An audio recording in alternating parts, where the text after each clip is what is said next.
سے کپڑوں کو اتار لیا گیا اور بالکل بے یار و مددگار ان کو چھوڑ دیا گیا اور اعلان یہ کر دیا گیا، اے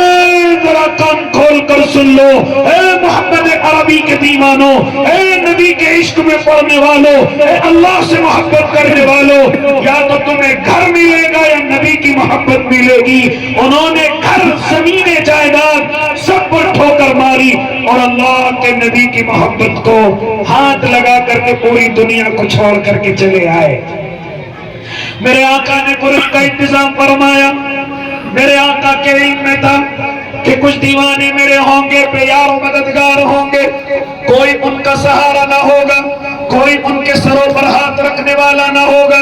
کوئی ان کی آبیاری کرنے والا نہ ہوگا، کوئی ان کی آبپاشی کرنے والا نہ ہوگا۔ میرے محبوب نے صبح کے چبوترے کو مختص کیا کہ سب یہاں پر چلے آنا، یہاں تمام انتظامات کی کوشش کی جائے گی، یہاں پر چلے آنا۔ میرے آقا نے مسجد نبوی کی تندیل میں ایک جگہ مختص کر دی تھی اور ارشاد فرمایا تھا، اے مالدار صحابہ ذرا سن لو، جب تم اپنے باغوں سے آیا کرو تو ذرا سے خوشے لے آیا کرو، ذرا سے کچھ گچھے اپنے پھلوں کے لے کر کے آیا کرو اور ان کو لا کر کے تم اس تندیل میں لا کر کے لٹکا دیا کرو۔ میرے صبح کے چبوترے پر میرے دیوانے رہتے ہیں، میرے عاشق رہتے ہیں جو اپنے گھروں کو چھوڑ کر کے آ گئے ہیں، اپنے ماں باپ کو چھوڑ کر کے آ گئے ہیں، اپنی زمینیں اور اپنی جائیدادیں چھوڑ کر کے آ گئے ہیں۔ لہذا ہم سب کو مل کر کے ان کا خیال کرنا ہے، اپنے صدقوں سے خیال رکھنا ہے، اپنے خیرات سے خیال رکھنا ہے،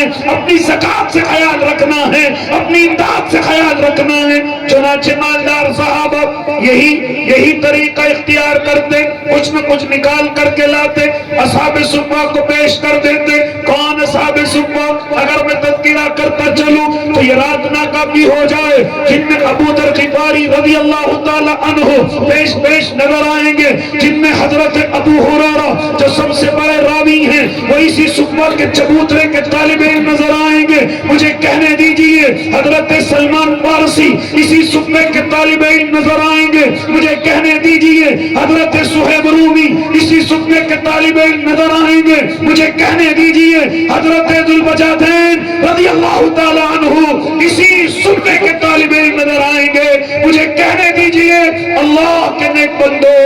اس صفے کے طالب علموں نے رب کعبہ کی قسم علم ادا کرنا، علم سیکھنا، ان تمام چیزوں کا حق ادا کر دیا تھا۔ اے اللہ کے نیک بندو، کیا فرماتے تھے حضرت ابو ہریرہ؟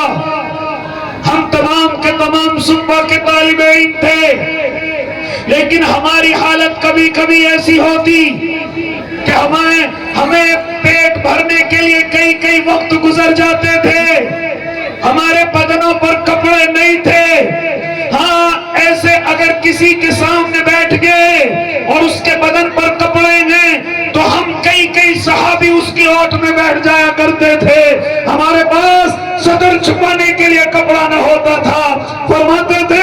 کہ کئی وقت گزر جاتے تھے کہ ہماری زبان میں کسی آگ پر بنے ہوئے کھانے کو نہ چکھا ہوتا تھا، لیکن ہمیں کوئی فکر نہ ہوتی تھی، ہمیں کوئی غم نہ ہوتا تھا۔ اللہ کی قسم ہماری بھوک تو اس وقت ختم ہو جاتی تھی، اس وقت پیاس ختم ہو جاتی تھی جب ہمارے محبوب اپنے پردے سے اپنے چہرے انور نکالتے اور نکال کر کے اتنا کہہ دیتے، آج اللہ کی طرف سے احکام اتر کر کے آئے ہیں، آج اللہ نے یہ قرآن کا ٹکڑا نازل کیا ہے، یہ آیتیں اتر کر کے آئی ہیں۔ جیسے یہ خبر آقا ہمیں سناتے تھے، ہماری تھکن اور کئی دن کی بھوک اور پیاس رب کعبہ کی قسم ان الفاظوں سے ختم ہو جایا کرتی تھی۔ یہ تھے وہ صفہ کے دیوانے، اللہ کے نیک بندو کس حالت میں آئے ہیں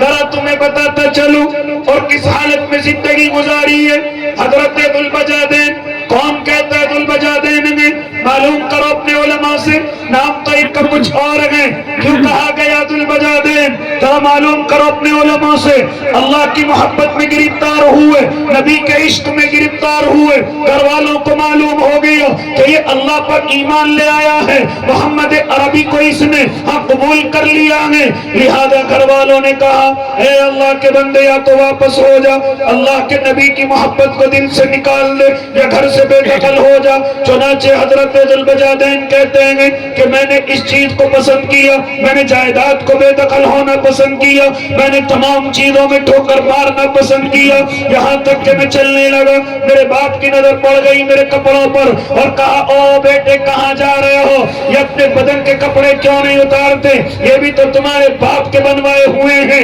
ان کپڑوں کو بھی اتار دیجئے۔ حضرت فرماتے ہیں کہ میرے بدن سے کپڑوں کو اتار لیا گیا، میں بالکل برہنہ ہو گیا، لیکن ماں تو ماں ہوتی ہے، ماں نے دیکھا اس حالت میں کیسے جائے گا، ماں نے پھر اکیلے چھپ کر کے ایک چادر کو حضرت کی طرف پھینکا، فرماتے ہیں میں نے اسی چادر کے 2 ٹکڑے کیے، ایک سے اپنا تہمت بنایا، ایک سے اپنے بدن کو ڈھانپا، اور میں اسی حالت میں نبی کی خدمت میں پہنچا، میرے آقا نے مجھے دیکھتے ہی ارشاد فرمایا ارے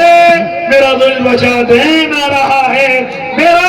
پوری دنیا کی چیزوں میں ٹھوکر مار کر کے